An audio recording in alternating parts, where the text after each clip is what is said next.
Welcome back to the People Chronicles. This is Annarose, and in today's episode of Storied Women, I'm speaking with Linda Bullock. Linda is the 2012 Pennsylvania Senior America. Got it. That's fine. Okay, the queen. She is the queen. Yeah. Okay. So in the first half, you told us a little bit about the stable upbringing that you had, and then you went into your a very long marriage, Yes. almost 3 decades, and then you came out of that in a divorce, and then entered into another relationship with a Yes. man that was, I can say, wrap it up in a little, just a phrase of it, just a very unhealthy relationship. Yes, Very absolutely. unhealthy relationship. Absolutely. And so how long did you stay with this man? Well, this is what floors everybody, because you also have to understand that being the person I am, I didn't tell people. There were 3 people in my life that knew what was going on. And there were times that I got scared, so I would keep in contact. When things would get bad, I would keep in contact with them, like telling them if I would not be around for 3 days, check into it because something happened. So I did not talk about it. And I think a problem that I had, and I was trying to get over that, is that Linda can save the world. Linda can fix everything. And I think a lot of us have that. Well, guess what? You can't. And so this is the big number, after 12 years. Wow. And after I started to tell my story, when it finally did end, people would say, how did you do it? And again, I realized it was my acting. And also, I have this thing that I will not argue. I will not fight. I do not even like to raise my voice. So when things would get bad, I would just close up and walk away. And I would try to I would come back and try to talk about it, but it was impossible. So after 12 years, I just realized it was getting scary. And I thought, Linda, you got to do something. You got to do something. You got to get out of it. Good for you. Good for you. I think, when we talk about domestic violence, maybe I should backtrack there and say that we don't talk about domestic violence enough. That's right. And, my background, I come out of a criminal justice background, and I always found that during those years, the 15, 20 years that I was involved in the criminal justice system, is that is one thing that we don't talk about is domestic violence. And you're living proof of that in that you didn't tell anybody. There's reasons for that. Maybe you were embarrassed, or maybe you don't know who to tell. Yeah. Well, I think too, I didn't know why, and now you have to also understand that what happened after getting into the second marriage, I started to get my strength back. My health got better, and I was building up. So when he saw the strong Linda, which he had never seen, that's when things really, because he couldn't, when I say couldn't control me, I don't mean but I was up there. And that's what he couldn't handle. But like I said, again, I think that, and saying, what made me, why I didn't do it, I thought about that, and was, I was embarrassed. I mean, here was a girl raised on a farm where my parents were married for 60 years, and I married for life, I thought, and I end up after 27 years divorcing, and then, okay, that happens. I'm not the only one. Got through that. Then I marry, and now I got this dreadful situation, which, yes, my first marriage ended in divorce, but it wasn't anything like this. I mean, things happened and couldn't be corrected, and that was that. But I was embarrassed, and that's why I thought I could fix it. And ladies, you can't fix it. You can't fix it. Good for you. I think You that's a can't good fix message. it. You Yes, can't you fix cannot it. fix There are it. certain things Yeah, you can't fix. it. Just to let that go. Yes. And so, okay, so you let that go. You rise to the occasion of Linda, and you leave, and now you're again out on your own. And so then what happens? Then I see this stuff. Tell me now what happens. Well, now you have to understand, you said I let it go. No, it wasn't quite that easy. Oh, okay. Because when I went on my own, after 12 years of being degraded, and it would be like if I would call you every day and call you names, well, that's not who I am. But after a while, oh, maybe that is me. So I still had to come up and get out of that. And that took me a good 2.5, 3 years, really, to be honest. Because I remember being in a situation like if I was in a room and someone started talking loud, not even at me. I had to leave. I still have that a little bit because it all flashes back like they must be yelling at me, and they're not. And at one point I thought, I got problems, but it's just thank God I have the strength that I can fight through that. And if there are women out there that cannot do it, then you need to go get some help. And there's counseling. But I think I was given a special gift in that I could work through it and finally think, okay, I've got to do something to get out of this. And then that sort of led into this. Miss Senior Pennsylvania, I don't really know. Somebody sent in a letter about me to the director of the pageant, and I get a call. And This is 2000. would have been 2010-ish. 10-ish? Yeah. Okay.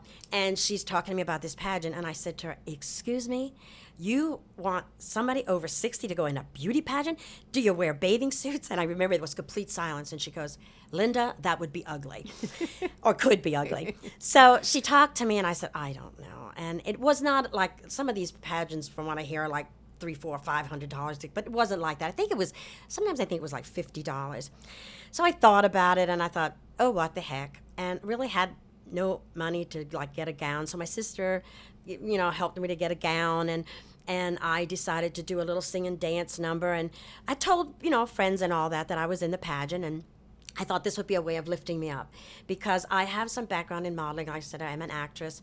I like to help people, so I thought, oh, well, I can go help some of these ladies because it just was something to get away. So I go off to the pageant, and it was it was Saturday and Sundays, and friends were there to see me, and I came in third runner-up, and I was tickled to death. And because what happened is that another reason I went in, I was working at the Topton Lutheran Home on the Alzheimer unit, and I was not a nurse or I was a cleaning lady, and I am not ashamed of that either. And I was cleaning 33 rooms a day at the time. Wow. But anyhow, I kept saying to the CEOs and that we need volunteers up there, and they'd say, "Linda, nobody wants to be up there." So I played this game with them, and I said, "Tell you what, I can get you some publicity in the newspaper because I'm going in this pageant, and I'm going to use it as my platform." Okay, so you go into the pageant and you come in third. Yes, with right. a platform that I could start. Yeah.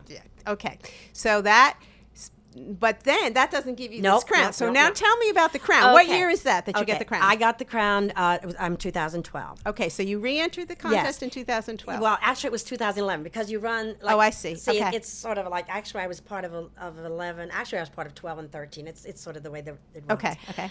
Well, then they wanted me to go back in. I said to them I was going to be part of this pageant for the rest of my life because it's wonderful. It's the age of elegance. It is not a beauty pageant.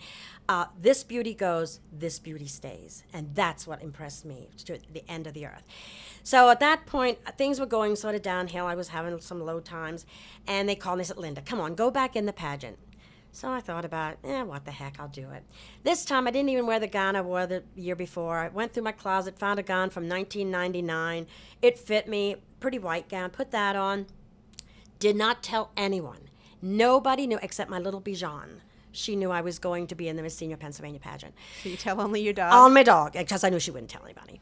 So I go off to York, Pennsylvania on a Saturday morning.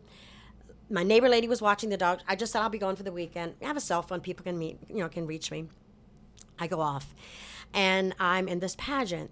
And that time I stayed with one of the former queens, and so we're there and everything, and it's time for the finals, and I was interviewed by the judges. Everything went good. I'm my worst critic. I could be doing something, and you would say, "Oh my God, Linda, you were outstanding." If I thought I was, I always say thank you, but it's like, no, I could have done this better. But I knew I'd aced the interview. I wasn't worried about the walking. I had that down pat, and I had philosophy of life, and then I had to do talent. That went good. And there was only 7 of us, and I was feeling confident, but actually, it's funny, confident to the point that I'd done a good job. It wasn't like, oh, I got this in the bag, because I don't feel like that. So, we're backstage, and we go up on the stage, and we're standing there, the old holding the hands thing, and they announced the second runner-up, and, a lovely lady, she'd never done any pageant. I thought, oh, this is great, First runner-up is, so the rest of us are standing there. And I'm one of these, I can always find the good in people. I try not to, find faults. But I'll admit there was one lady that I thought, oh, my goodness, she was just out there a little bit. And I thought, So I'm standing up there thinking, oh, I just hope the Spanish lady wins. I really, because she was so cute and she was like real bubbly and everything. And all at once, she was standing next to me and she's like, Linda. And I'm like, don't talk now. We're supposed to be smiling. She goes, Linda. And I looked down, the MC was down there, and they're saying, is Linda Bullock in the house? And all at once I realized I had just been announced Miss Senior Pennsylvania America. And I look up, and everybody's standing. It was like, I'm getting goose pimples now. There was like 150 people standing, and I'm like, nobody knows me. Still didn't all fit into what was happening to me. It was funny because all the reporters are all over me, and they're taking pictures. And I remember I stopped everybody, and I said to the director, I need to talk to these people. And I told them that they had to print what I said, not what they wanted me to say. And they're like, what's that? I clean 33 rooms a day at the Topton Lutheran Home. I was raised on a farm. I was driving a tractor. That's what I want. And the one guy said, are you crazy? I said, no, because I want to be an example for the ladies of Pennsylvania. I do not have a lot of money. I am not rich. It's what is in your heart that got me here. And that's what it's all about. And they printed it. Excellent. Well, it really exudes. I mean, you exude that. I know that we've only met once before, Yes. really. And at that point, you exuded that message. And I think that, even though it's only been a few years, you have come so far. Oh, yes, absolutely. absolutely. And you deserve to wear the crown, as far as I'm concerned. And I think that many people in this state, many of the listeners will also understand why you do wear that crown. Oh, yes. And the thing is, when I won that crown and that banner, I mean, I was, I'm so proud. But the first thing that came to my mind was it wasn't the banner and the crown and the roses. I had a voice. I've always had a voice, and people normally do listen because I'm not overly educated, but I have common sense. But I knew that now I could go with that, and I could focus on women and help them, and I'm still doing it. I still try to tell them, look, forget that you're. Yes, we need to take care of ourselves and be healthy and all that, but stay focused and just be yourself, and the beauty comes out. This is going. I was much prettier when I was in my 30s, and it's like be yourself. And so that was the honor that I got. And I mean, ladies, go for it. I mean, and I know there are probably some that thought, oh, what does she think she is? It doesn't really matter. This is who I am, and I'm real. And I think you have your voice, and I think your voice has come through loud and clear today, and I appreciate your coming with us. Oh, thank you. And as you said at the very beginning, there really is nothing that you can't do. Nothing. Any of us. Any of us. And I appreciate your coming. Thank you very Thank much, you. Linda.